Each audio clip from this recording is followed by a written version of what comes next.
Today we're going to be having an introduction to hyperbolic trigonometry with the definitions of the 6 respective trigonometric functions in hyperbolics. In hyperbolic trigonometry, we have the same functions for in regular trigonometry, except they're hyperbolic trigonometry.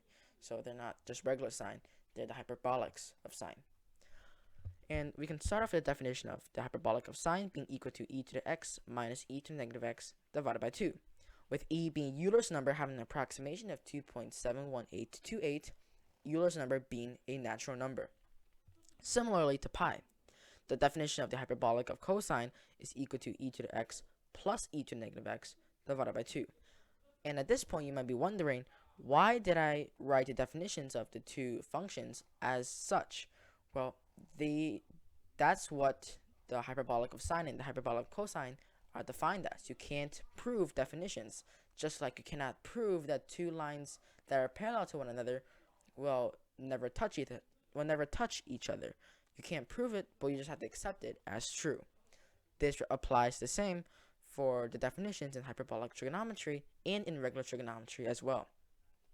The definition of the hyperbolic of tangent is equal to, similarly to regular trigonometry, the hyperbolic of sine divided by the hyperbolic of cosine, which is equal to e to the x minus e to the negative x divided by e to the x plus e to the negative x.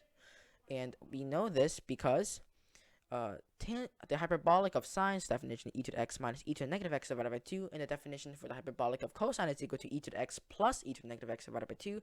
The two in the both denominators of the hyperbolic of sine and hyperbolic of cosine are cancelled out to result in e to the x minus e to the negative x divided by e to the x plus e to the negative x. In regular trigonometry, we know that the cosecant function is equal to the reciprocal of the sine function. This is the same thing within hyperbolic trigonometry. So the cosecant hyperbolic x is equal to the hyperbolic of the sine function, which is equal to 2 over e to the x minus e to the negative x. Likewise, for secant of theta, in trigonometry, the secant of theta is equal to 1 over cosine of theta. This applies true within hyperbolic trigonometry as well. So the hyperbolic of secant is equal to 1 over the hyperbolic of cosine. This will be equal to 2 over e to the x plus e to the negative x.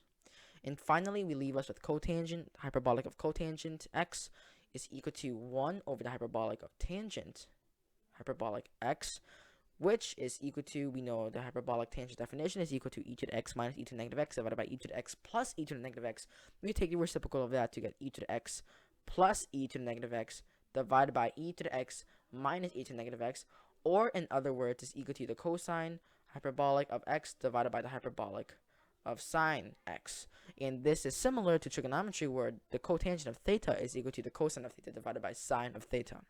And this will conclude the definitions for the 6 respective hyperbolic trigonometric functions.